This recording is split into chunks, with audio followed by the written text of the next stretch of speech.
Boa tarde, pessoal. Para quem não me conhece, meu nome é Cláudio Sabino, sou advogado constitucionalista, juiz, filósofo cristão.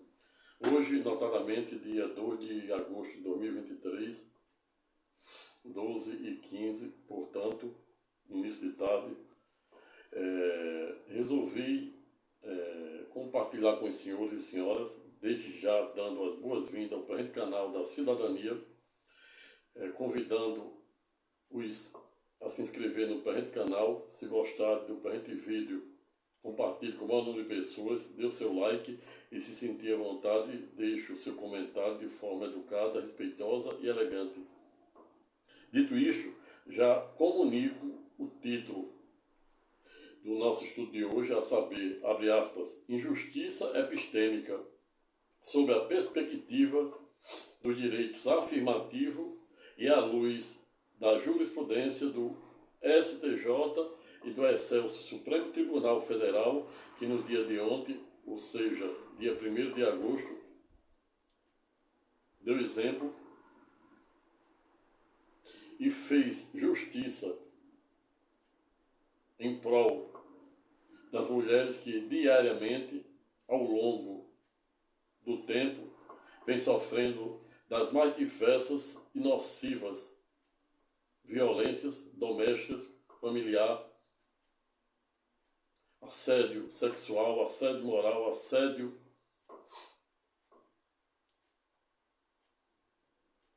crime de feminicídio, o mais grave de todos,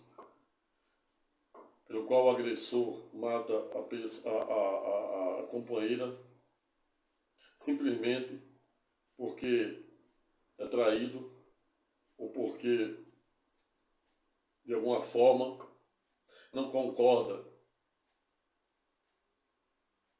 com a posição que ela toma em ser independente, trabalhar, estudar, e até muitos ganham e estudam até mais do que muitos homens hoje em dia, sem nenhum demérito àqueles que pensam sentido contrário. E o direito está exatamente para evoluir de acordo com as demandas sociais. E aí me vem à mente, como defendia o erudito juiz filósofo a saber, Rodolfo Van Hellingen, em sede de sua clássica obra, qual seja a luta pelo direito, no qual o mesmo fora pedagógico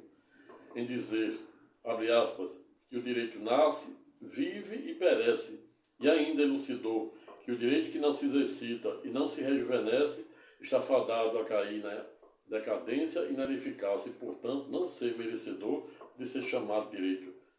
E foi exatamente com essas premissas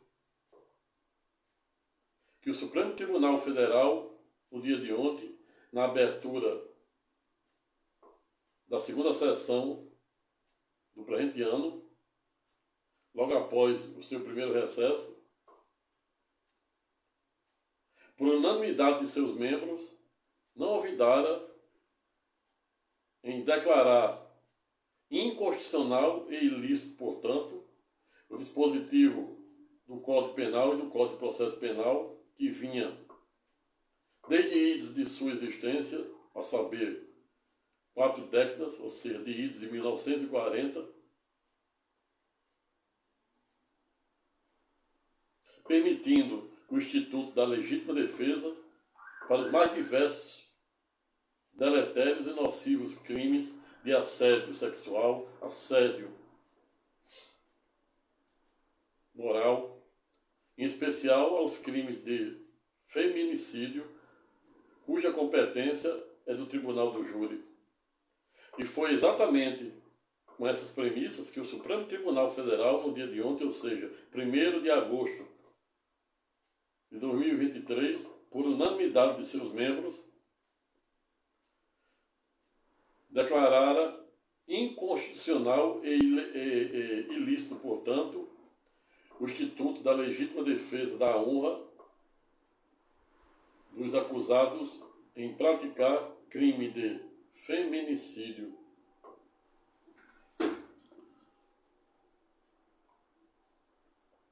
E esta é a razão pela qual trago ao presente debate uma erudita obra de uma juiz filósofa e atualmente professora da Universidade de New York, a saber, doutora Miranda Frischer, para quem, em idos de 2007, no alto de sua infinita grandeza intelectual, por via reflexa, não olvidara em instituir ou escrever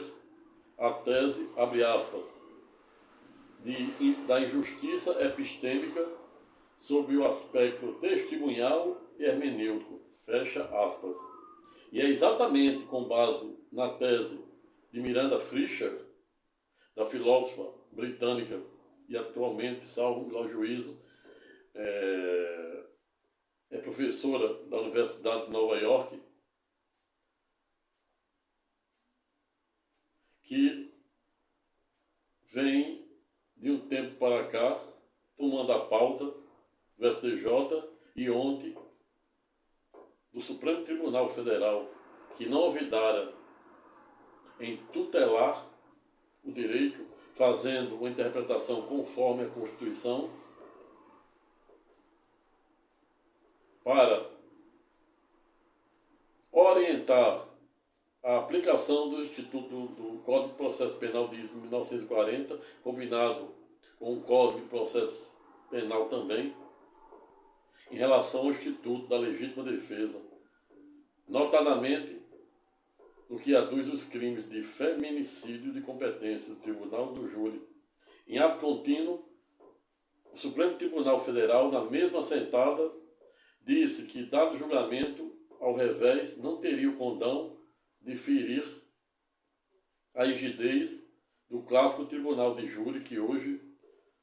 são compostos por 21 membros. Desses 21 membros, 7 são escolhidos para o Conselho de Sentença,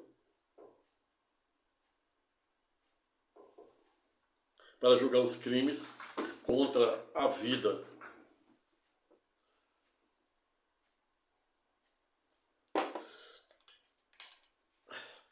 E ontem, o Supremo Tribunal Federal julgara exatamente a ADPF 779, cuja relatoria era do ministro Dias Toffoli, que fora literalmente acompanhado por unanimidade pelos membros integrantes do Suprema Corte, do Supremo Tribunal Federal, no dia de ontem. Mas o STJ, em sede da Aresp 1940-381 de Alagoas, já havia também, por meio da relatoria do ministro Ribeiro Dantas, já havia também delimitado os contornos e alcances da respectiva tese de injustiça epistêmica, na ocasião em que negara provimento a um recurso de um morador de rua que teve ipsilítis, ou seja, a época de seu julgamento, somente pela sua condição de morador de rua,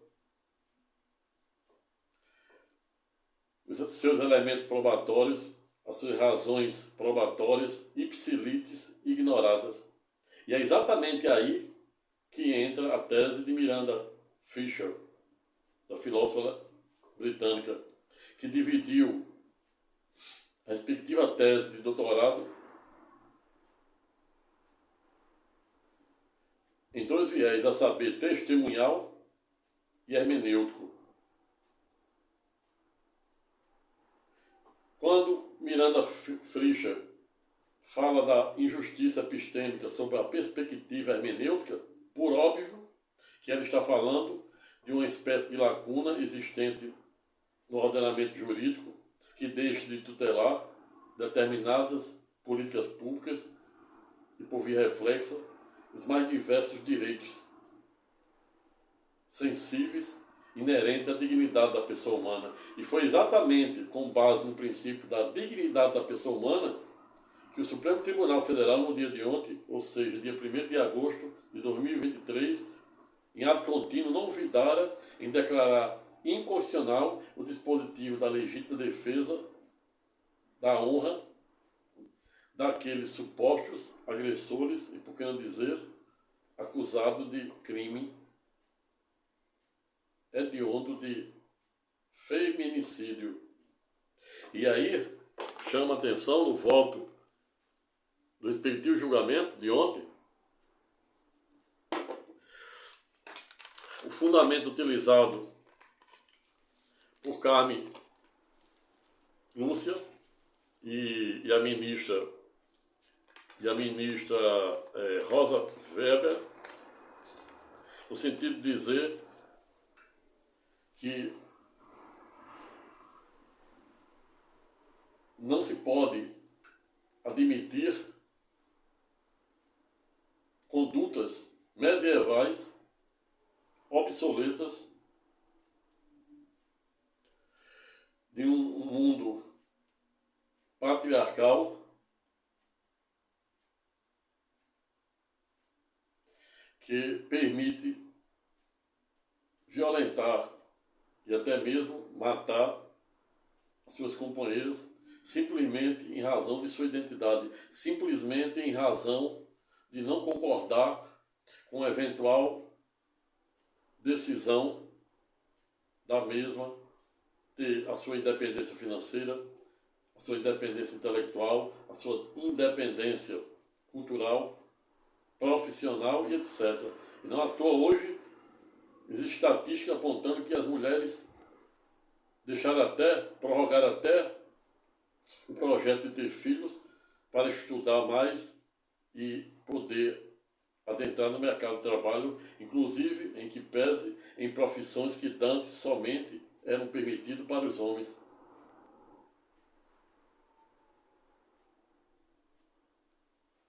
Mas o fato é que a tese de Miranda Fischer, dividida em testemunhal e hermenêutica, consiste exatamente, no caso da primeira, ou seja, justiça testemunhal, nos casos em que uma pessoa é julgada simplesmente pela sua condição econômica, social, cultural, por que não dizer, simplesmente em razão da sua raça, cor, etnia, religião e etc. Quando estamos a falar da injustiça epistêmica sob a perspectiva hermenêutica, por lógico que a elencada filósofa Miranda Fischer estava nos remetendo para aquelas mais diversas omissões estatais, ou, por que não dizer, lacuna da lei, que deixa, pelos mais diversos motivos, de tutelar direitos sensíveis inerentes à dignidade da pessoa humana, como o direito de deficientes, direito das mulheres, das crianças, dos idosos. Ou seja, estamos a falar exatamente dos direitos, clássicos direitos afirmativos, que são frutos do clássico princípio da isonomia material, que consiste exatamente em tratar os desiguais desigualmente na medida de sua desigualdade e no limite da lei. É nesse ponto que reside exatamente a injustiça epistemológica sob a perspectiva hermenêutica. Mas a injustiça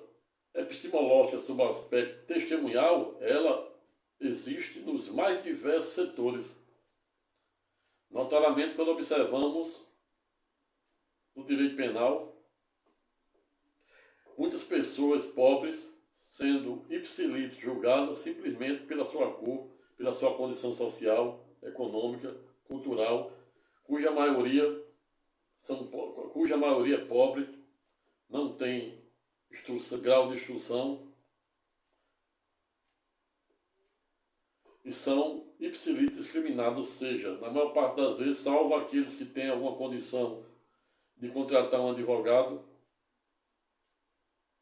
em sua grande maioria, os mesmos ficam simplesmente à mercê da própria sorte.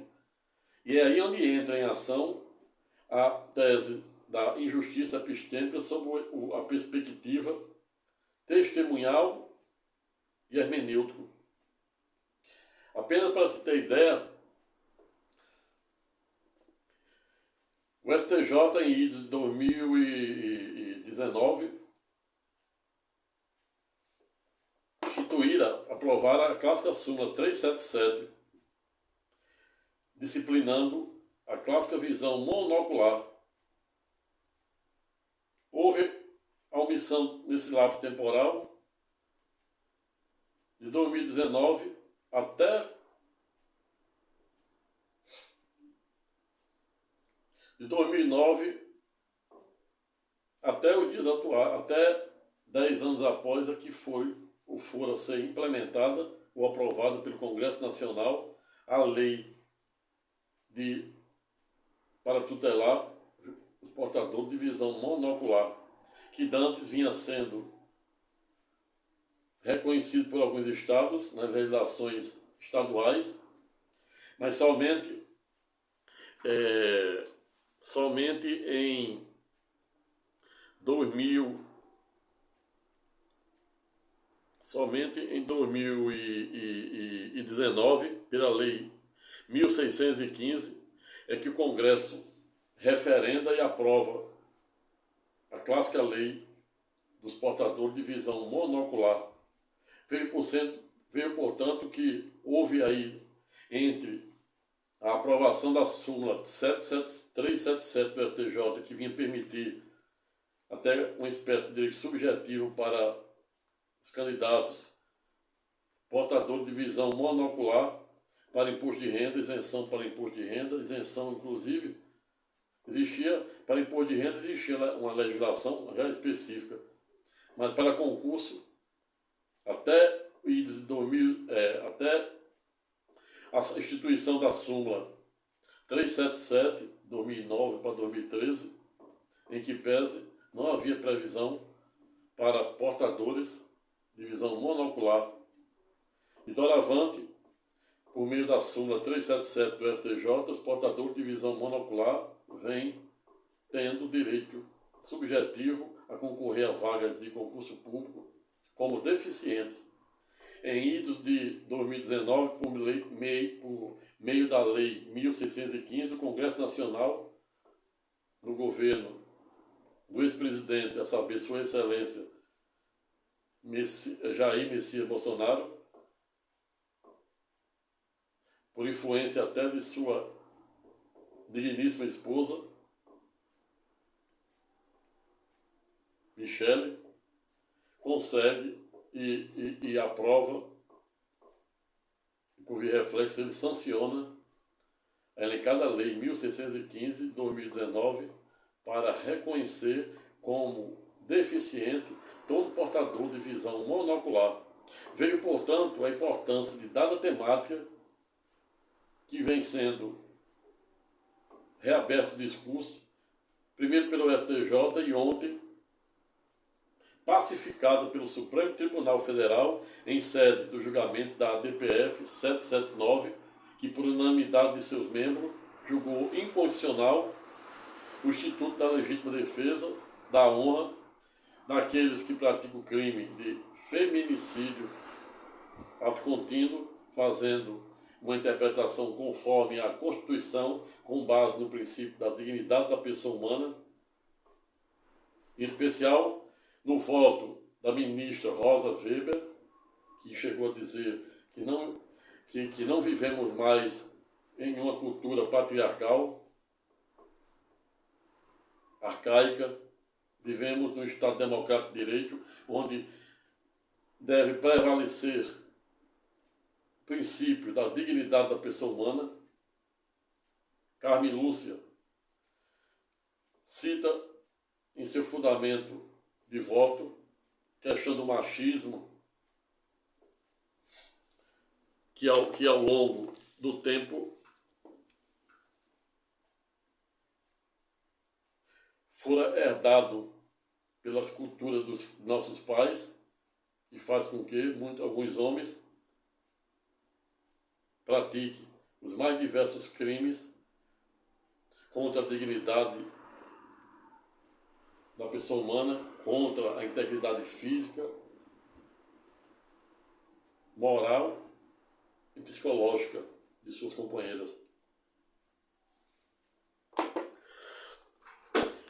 E é esta a razão pela qual, no dia de hoje, estou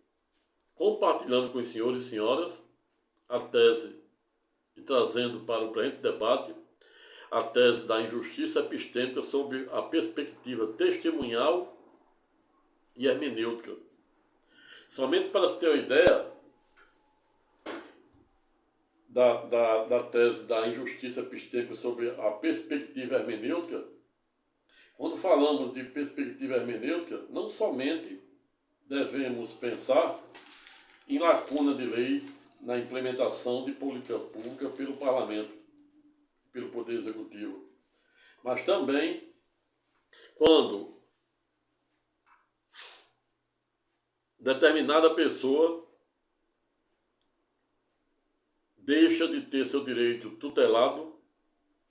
simplesmente em razão de sua identidade, de sua raça, de sua cor, de sua cultura, de sua condição socioeconômica, que sintetiza exatamente julgar uma pessoa pela sua identidade. Não à toa a decisão do STJ no bojo da Aresp, 1940, de 391 de Alagoas, cuja relatoria foi do eminente ministro Ribeiro Dantas, que citara os casos de discriminação de pessoas de rua que acabam sendo ipsilícitos ignorados exatamente pela sua mera condição de morador de rua, pela sua identidade, pela sua condição social e econômica. É exatamente sobre essa premissa, sobre essa perspectiva tridimensional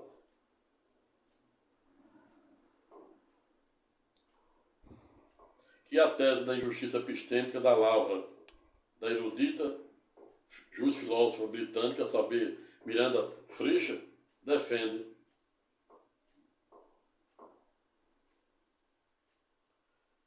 Vejo, portanto, que a injustiça epistêmica salta aos olhos nos mais diversos setores de nossa democracia, não somente pela lacuna de leis, como houve, por exemplo, em relação, apenas a título de exemplo, em reconhecer o direito dos portadores de visão monocular somente há pouco mais de 3 anos, e de 2019. Antes era tutelado de forma muito subjetiva pela súmula 377 do STJ, quando, por exemplo, não existia o crime de feminicídio e os homens usavam a tese da legítima defesa até para a decisão de ontem,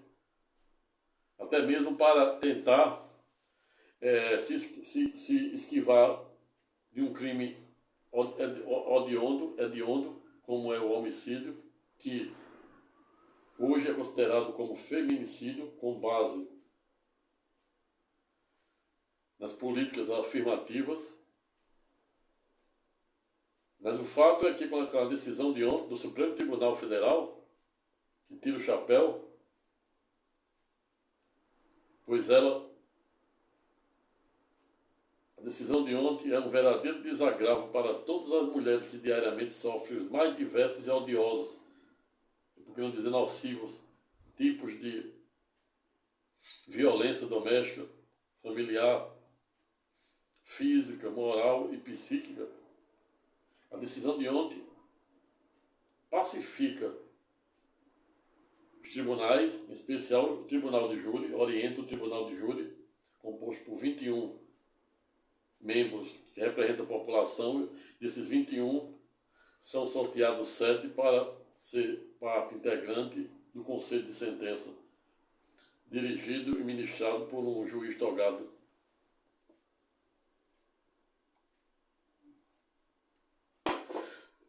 E, para além disso, a decisão do Supremo Tribunal Federal, em ato contínuo também, referendara as inteiras o clássico princípio da inafastabilidade da jurisdição.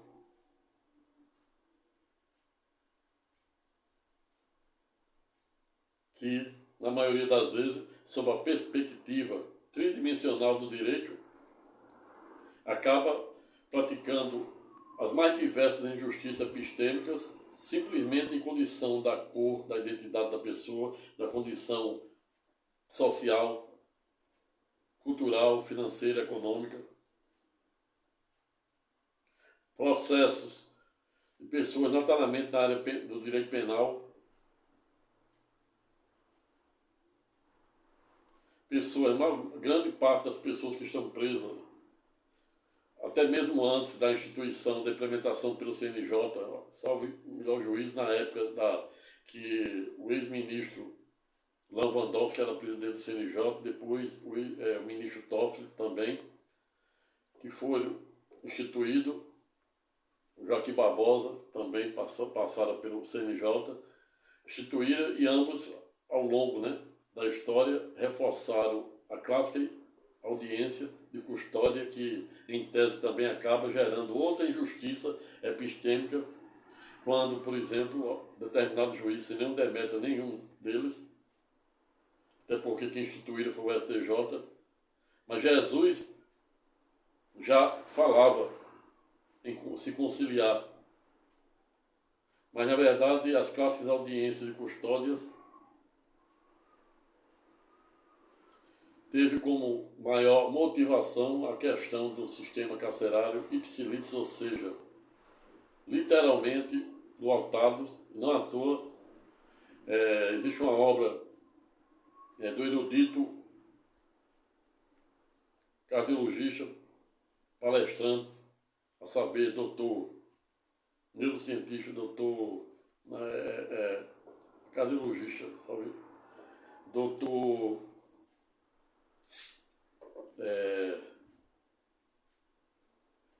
Augusto Cury,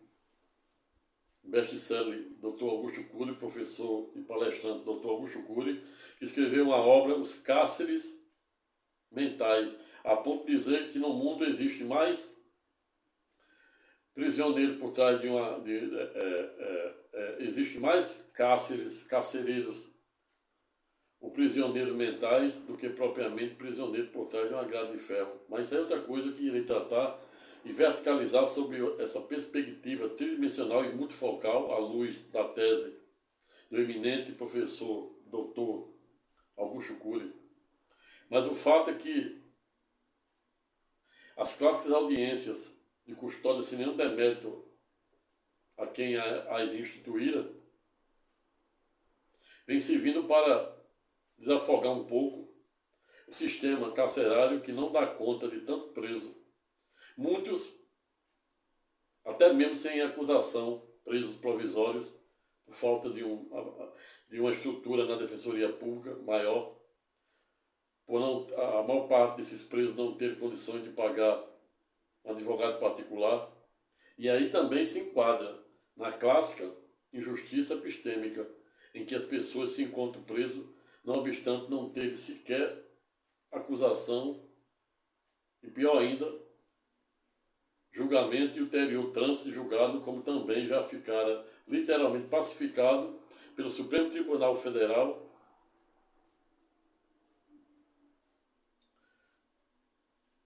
que a pessoa só deve ser, em tese, considerado culpado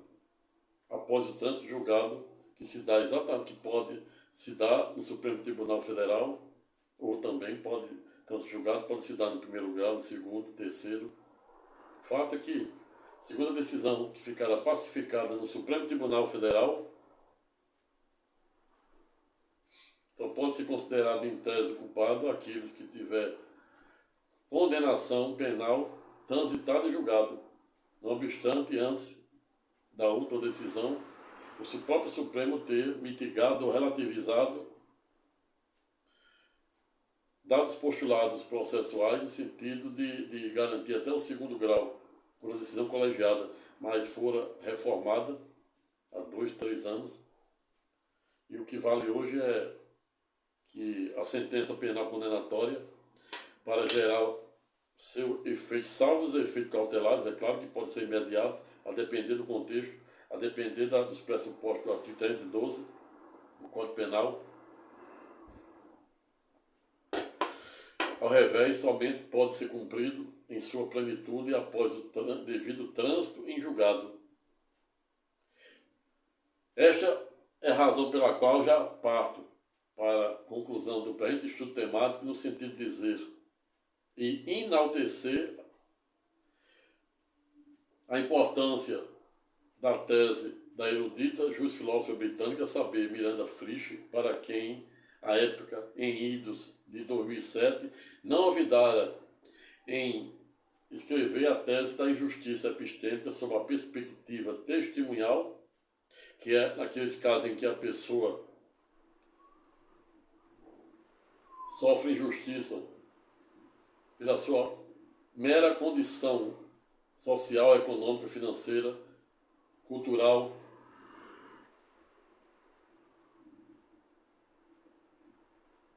raça, cor, etnia, religião, e até mesmo sofre injustiça pela sua mera identidade, seguida pela tese da injustiça epistêmica sob a perspectiva hermenêutica, que consiste, em um primeiro momento, na lacuna da lei por parte do parlamento e do poder executivo em implementar as mais diversas políticas públicas sensíveis, inerentes à dignidade da pessoa humana, bem como a saúde, a moradia, a segurança pública,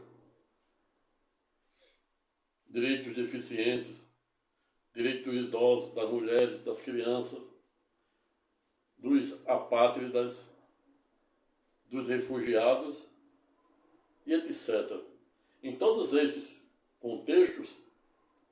pode-se aplicar a tese da injustiça epistêmica sob a perspectiva testemunhal ou hermenêutica. E quando a gente observa hoje o nosso modelo processual, sem nenhum demérito àqueles que pensam em sentido contrário, tampouco faz nenhum demérito, tampouco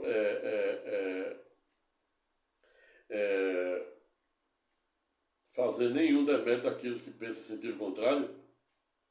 Veio, portanto, o nosso sistema processual, que desde a instituição das clássicas súmulas impeditivas de recursos, ao revés limitou o contraditório e a ampla defesa até o segundo grau, ou seja, quando estamos a falar do clássico princípio do duplo grau de jurisdição, em que pese, não obstante o artigo 5º da Constituição ser pedagógico e literal no sentido de dizer que ele deve ser exercido com todos os meios de recursos cabíveis, ao revés, na prática, não é bem assim. Na prática, acaba gerando uma espécie de injustiça epistêmica sob a perspectiva testemunhal e, em especial, hermenêutico.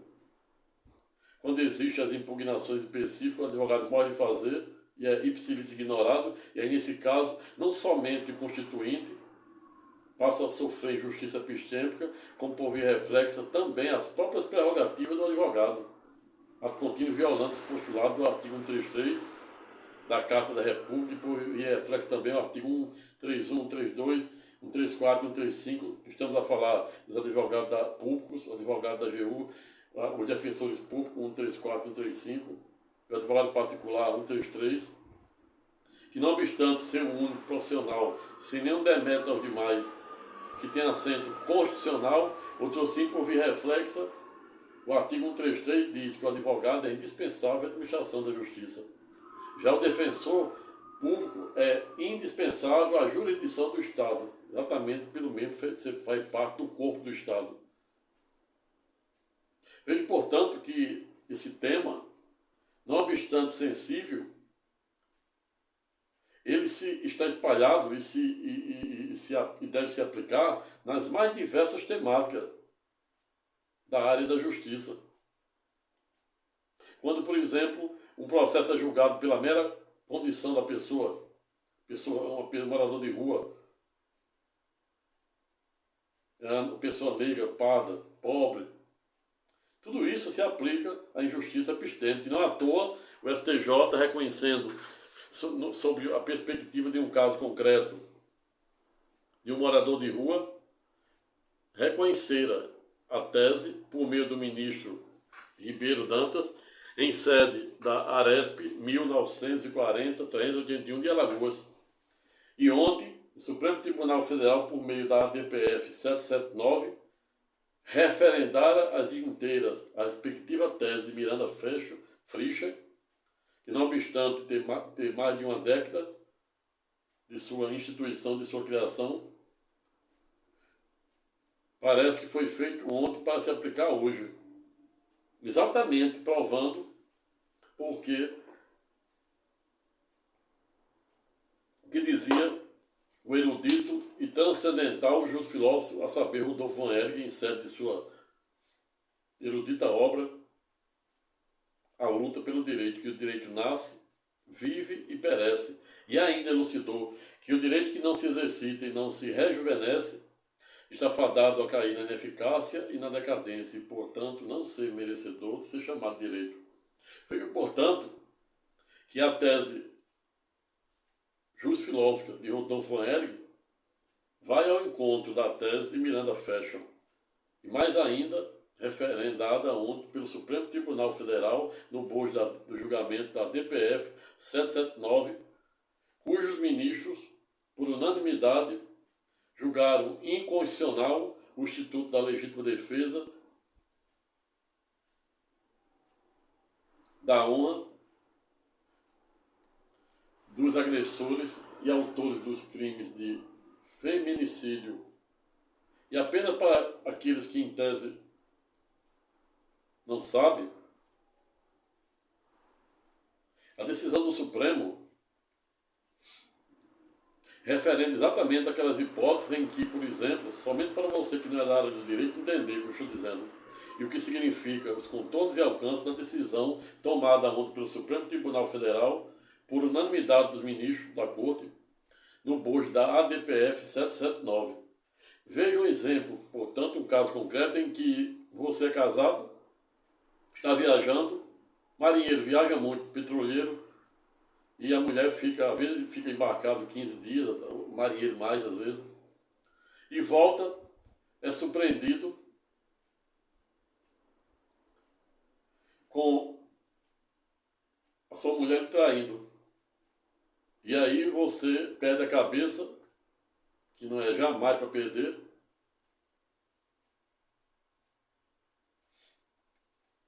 e acaba praticando o crime de feminicídio com a sua companheira.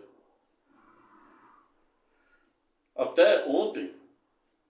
na prática, esse crime é de competência do Tribunal de Júri.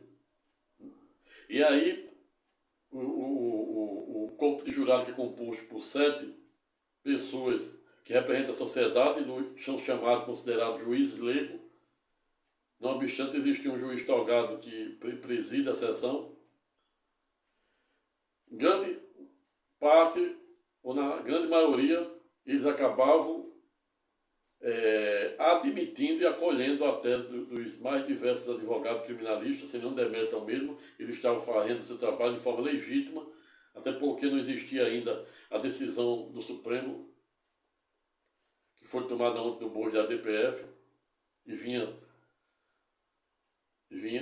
sendo deliberada nas mais diversas cortes do país, mais diversos tribunal de júri. E aí o advogado, um excelente advogado criminalista,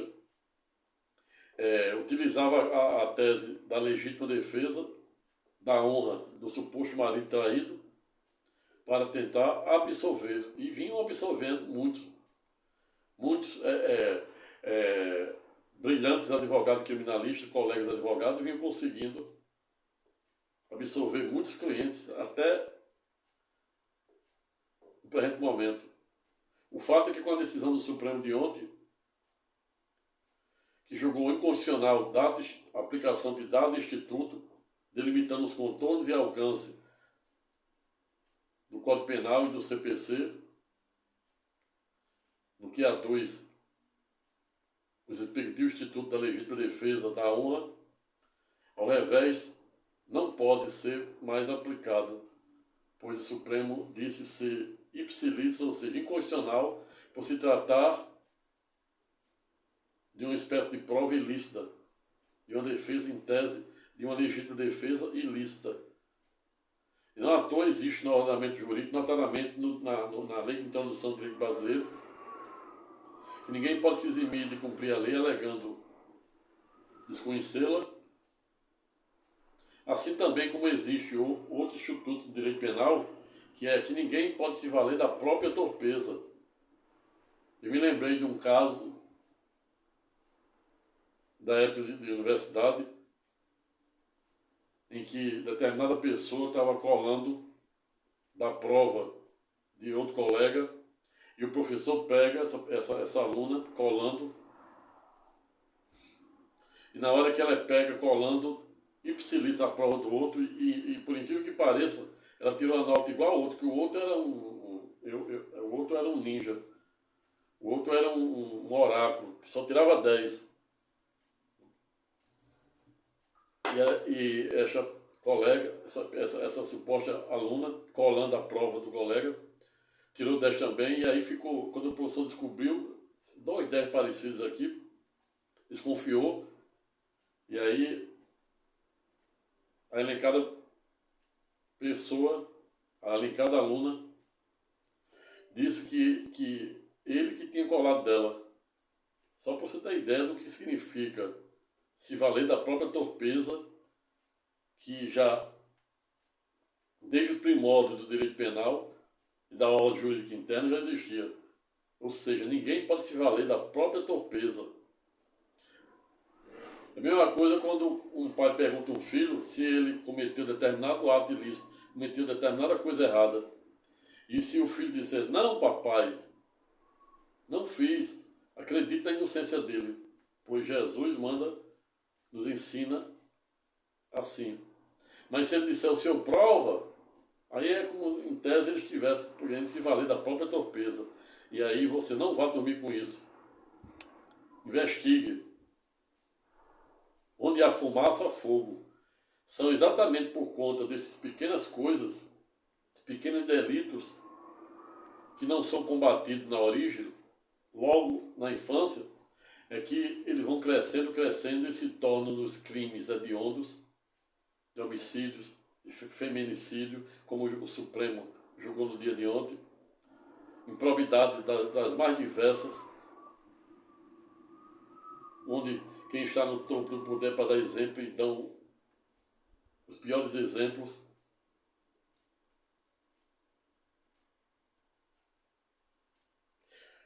Vejo, portanto, que a tese de Miranda Frischer,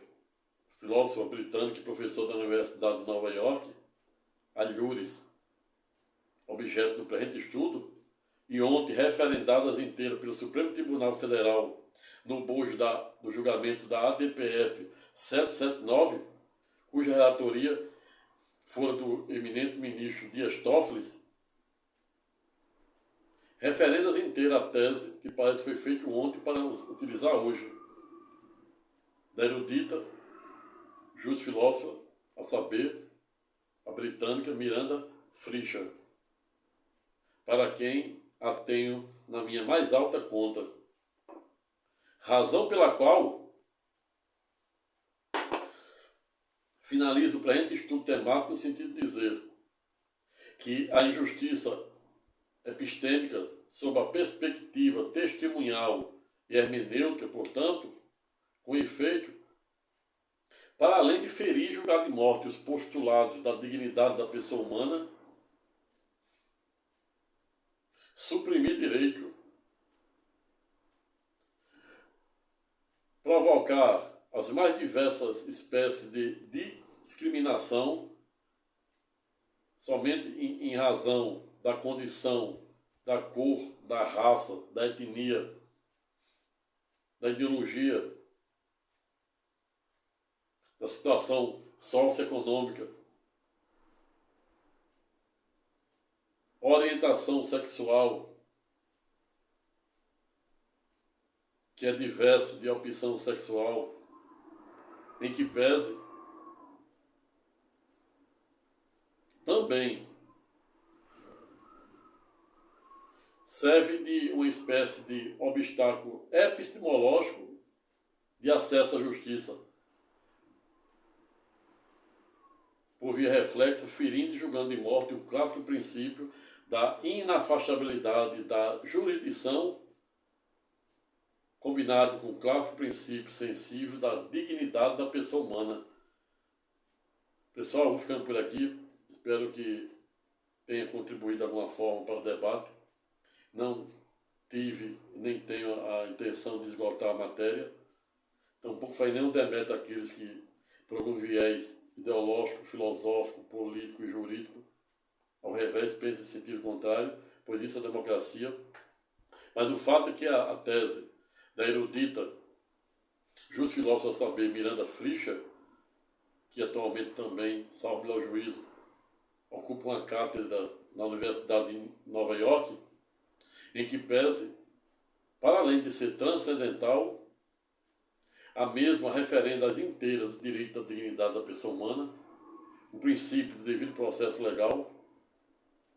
o princípio da inafastabilidade da jurisdição, o princípio da isonomia formal e material responsável pelas instituições das mais diversas políticas públicas de caráter eminentemente afirmativos, que consiste exatamente em tratar os desiguais desigualmente na medida de sua desigualdade e no limite da lei, razão pela qual, em uma última síntese conclusiva,